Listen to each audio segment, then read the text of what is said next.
You have space. And you see immediately that you cannot pin space down.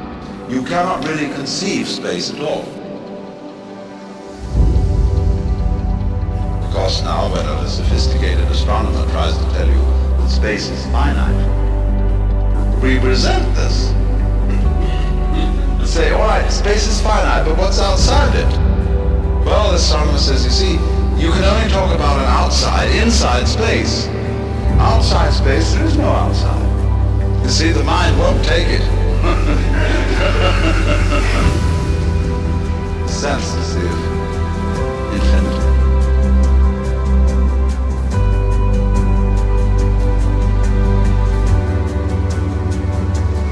This space fascinates us, going on forever. Expanding. It seems to be actually going on forever. See, if the universe is a huge explosion. But you can see, can't you, think this? Space, although you cannot pin it down, and it has the quality of infinity. There's no way of talking about space. It has no color. It has no weight. You can't cut it. You can't possibly chop it into pieces. And yet, at the same time, you cannot differentiate it from solids.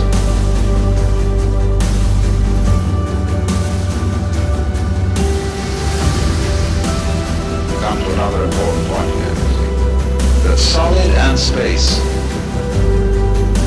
are in a secret conspiracy with each other. Actually, there's very little solid in the world.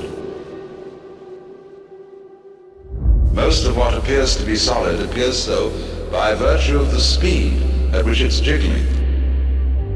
Like an electric fan, which when put in rotation, the blades appear to form a solid disc. And this chair is solid for rather the same reasons. Well, you can't put your finger through it. It's moving too fast.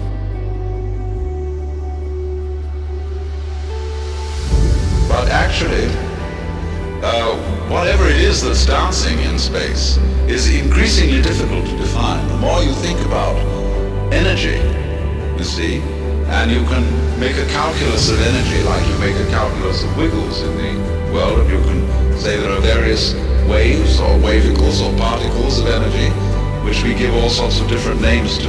But the more we pursue it, the more it all seems to disappear. Like space, the more you try to think what it is, the more difficult it is. That's the beauty of space, you see. There's nothing in it to hang on. It hasn't a hook to put your hat on for someone in space.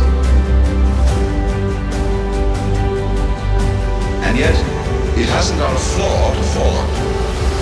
If space had a concrete floor, it would be pretty dangerous stuff. There's nowhere in space to collide with space. Run into somebody or something else, yes, but not with space. Figure then on this. Work on this hypothesis. It's only a hypothesis, nothing more. That space is you. Because you are equally inaccessible to inspection. When you look to find out who you are, somebody like a Zen master will interrupt you and say, excuse me, but who is it that wants to know? And who is it that's looking? Find out then. So you know you're sort of chasing your own tail like a little dog.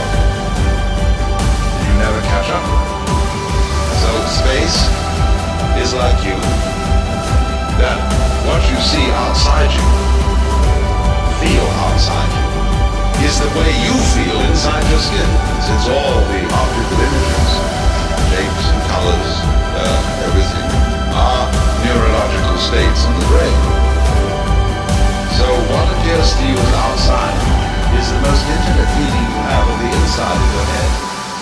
Brain is very anesthetized. So in order to feel the brain, you have to look out there. See? And that's how it feels in the brain. I'm just trying to give an indication of how to get the feeling of reciprocity. You, on the one hand, it's easy to see, as I said, you depend on the whole show. Now I want you to see the opposite and equal truth, that the whole show depends on you.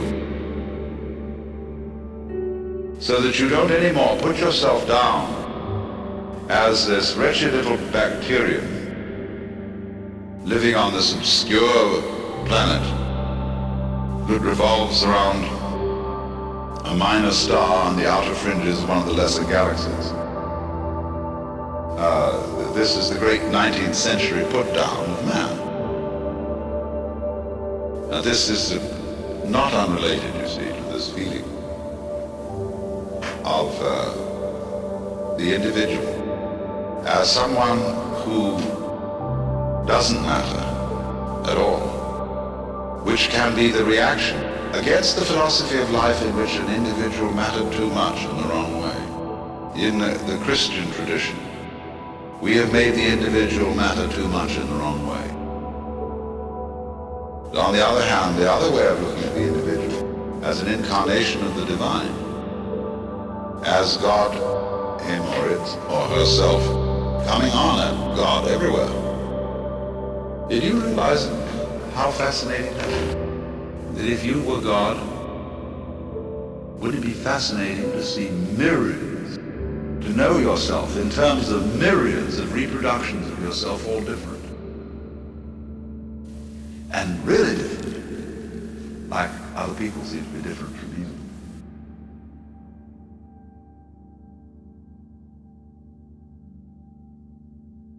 If you simplify it, here is a kind of ball of light, which is the divine being.